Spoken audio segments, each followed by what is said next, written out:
Nepal airport पर royal Nepal की air lines के जहाज ने ठीक 4 बजे रनवे की तरफ बढ़ना शुरू किया।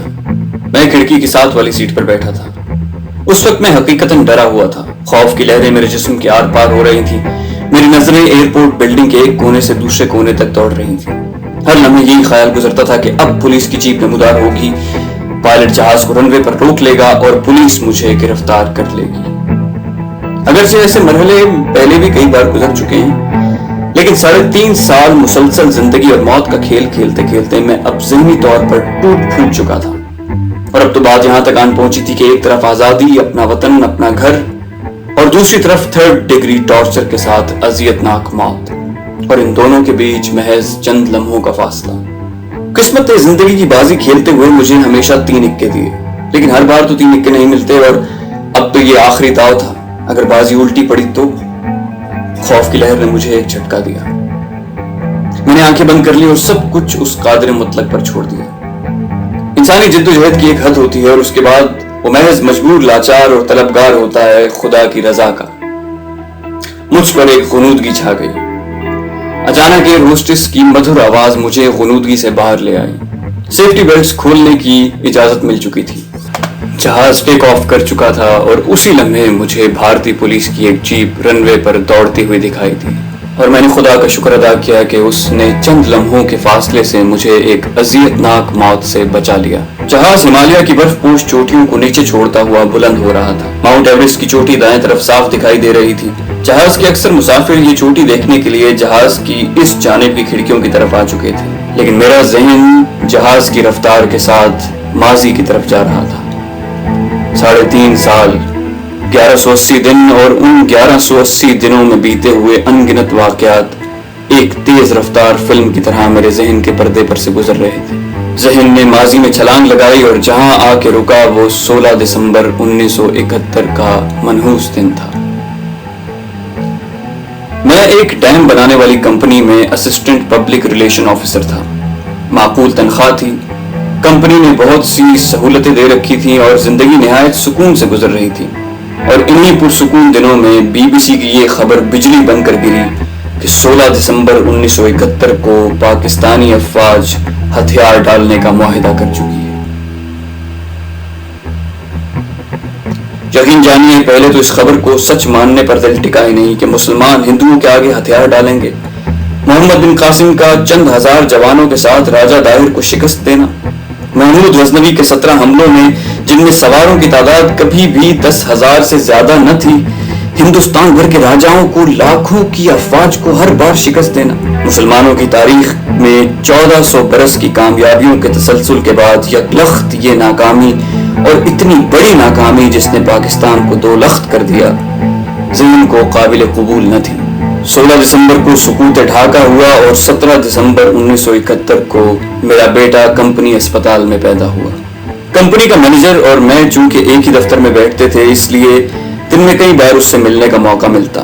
अगले दिन वो मेरे कमरे में आया और कहा कि क्या मैं तुम्हें लड़के के पैदा होने की मुबारकबाद दूं या पाकिस्तान के 2 टुकड़े होने और शिकस्त खाने का अफसोस करूं। मैंने जवाब दिया कि आप मुझे बच्चे की पैदाइश की मुबारकबाद दें, क्योंकि ये बच्चा एक नई सहर की उम्मीद लेकर आया है। कहने को तो मैं दिल को बहुत ढारस दे रहा था, लेकिन दिल था कि काबू में आ ही नहीं रहा था।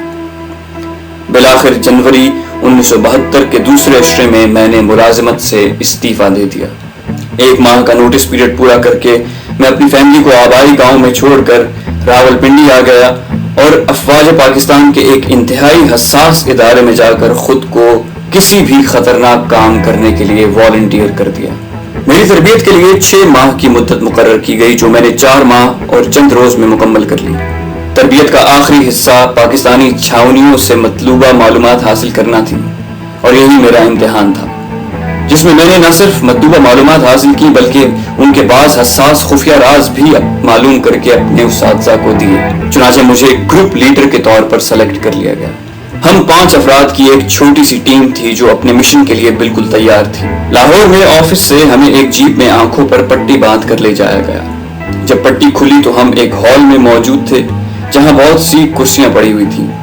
वहां पर हमारे सीनियर्स मौजूद थे। सबने फर्दन फर्दन हम सबसे मुसाफा किया اور ٹریننگ کی کامیاب تکمیل پر مبارکباد دی اور کہا کہ آپ 5 افراد جس مشن پر جا رہے ہیں اس کی کامیاب تکمیل سے افواج پاکستان کو بہت مدد ملے گی، اس لیے روح کی گہرائیوں سے اپنے مشن کو پائے تکمیل تک پہنچانا، اور اس دوران اگر غداری کی زندگی اور شہادت میں سے کسی کو بھی چننا پڑے تو شہادت کو قبول کرنا، کیونکہ موت تو یقیناً ایک روزانی ہے۔ بھارت میں چوپڑا فیملی بڑی مشہور ہے۔ یہ پنجابی بڑے قد کاٹ والے اور نسبتاً سفید رنگت کے ہیں، اس لیے مجھے اپنی قد کاٹ کی بنا پر ونود چوپڑا کا نام دیا گیا۔ اس فیملی نے کاروبار، صنعت اور فلم انڈسٹری میں خاصا نام کمایا ہے اور یہ سارے بھارت میں پھیلے ہوئے ہیں۔ اس طرح میرے دیگر ساتھیوں کو بھی مختلف نام الاٹ کیے گئے۔ اگلے دن ہمیں 2 پرائیویٹ کاروں میں لاہور اسٹیشن پر پہنچایا گیا۔ وہاں 2 اجنبی دیہاتیوں سے ہمیں ملایا گیا۔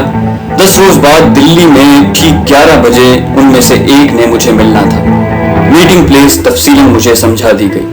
یہ 2 اجنبی محض ہمارے گروپ کے لیے وقف تھے اور ان کی یہ ڈیوٹی تھی کہ ہمیں وقت مقررہ پر بارڈر کراس کرائیں اور قریب ترین بھارتی اسٹیشن ہنومان گڑھ تک پہنچا دیں۔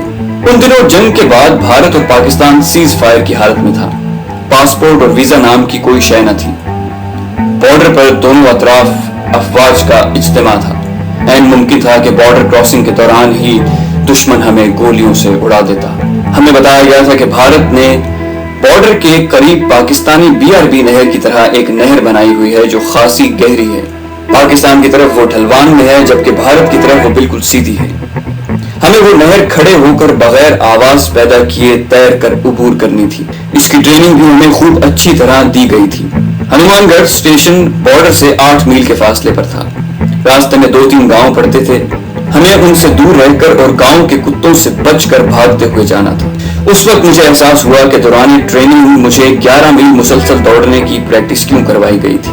اسٹیشن کے قریب پہنچ کر ہمیں لباس تبدیل کرنے کی ہدایت کی گئی اور دونوں اجنبی گائیڈز کو فوراً واپس بھیج دیا گیا۔ ٹھیک 10 بجے ہمیں مسلسل گولیاں چلنے کی آوازیں آئیں۔ ہماری بارڈر فورس نے پڑاؤ سے دونوں طرف تقریباً ½ کلومیٹر کے فاصلے پر دشمن پر فائرنگ شروع کر دی اور دشمن کو جوابی فائرنگ میں مصروف کر لیا۔ یہ فائرنگ ہمارے لیے گرین سگنل تھی۔ سینئرز نے ہمیں گلے لگایا۔ ان کی آنکھوں میں آنسو تھے۔ ان کے آخری الفاظ کچھ اس طرح تھے: "Wish you God's help and best of luck." اپنی ذہنی حالت کے بارے میں صرف یہ کہہ سکتا ہوں کہ بارڈر کراس کرنے کی ٹینشن اور مشن کی اہمیت دونوں یکساں تھیں۔ گھر اور فیملی کا خیال ذہن سے بالکل نکل چکا تھا۔ ہمیں ایک 30 بور کا ریوالور اور 100 گولیاں واٹر پروف پیکٹ میں دی گئی تھی جنہیں ہم نے اپنے بیگوں میں رکھ لیا۔ تمام بیگوں کو نہر عبور کرنے کے دوران سر پر باندھنے کے لیے رسیاں بھی دی گئیں۔ 10:15 بجے ہمیں بارڈر کی طرف بڑھنے کا حکم ملا اور ہم سب کو خدا حافظ کہتے ہوئے اپنے گائیڈز کے ہمراہ بارڈر کی طرف چل پڑے۔ دوستو، یہ تھی ہماری آج کی کہانی۔ اگر آپ کو یہ کہانی پسند آئی ہو تو پلیز اس ویڈیو پر کامنٹ کر کے ہمیں اپنی رائے سے آگاہ کیجیے، اور اگر آپ ہمارے پاکستانی ہیرو کی مزید کہانیاں سننا چاہیں تو بیل آئیکن پر کلک کر کے اس چینل کو سبسکرائب کرنا مت بھولیں۔ آج کے لیے اتنا ہی۔ Take care. اللہ حافظ۔